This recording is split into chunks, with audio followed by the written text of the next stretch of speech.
عايز احكي لك النهارده على موقف انساني نادر الحدوث.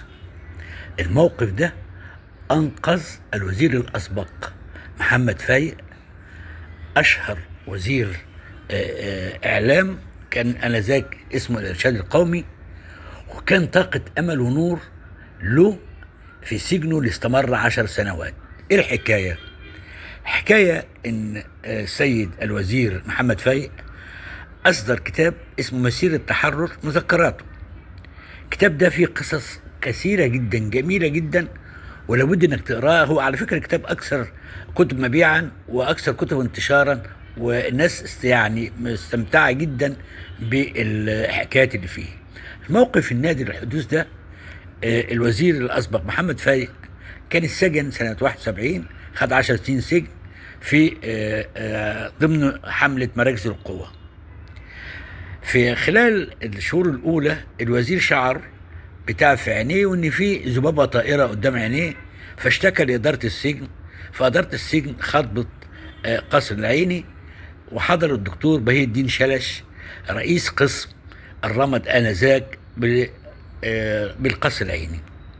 كشف وكتب وقال: على فكره في تصلب شديد جدا في شرايين العينين، ويحتاج الامر الى متابعه دقيقه باستمرار، ولابد ان يعرض على القصر العيني مره كل اسبوع من اجل العلاج.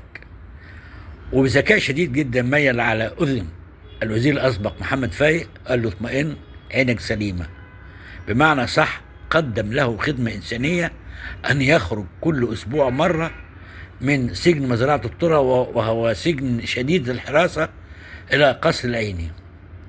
وفعلا كل اسبوع يوم الاربع بتيجي سياره تاخده وتروح بيه، تمشي بيه شوارع القاهره لحد القصر العيني ويكشف ويرجع تاني.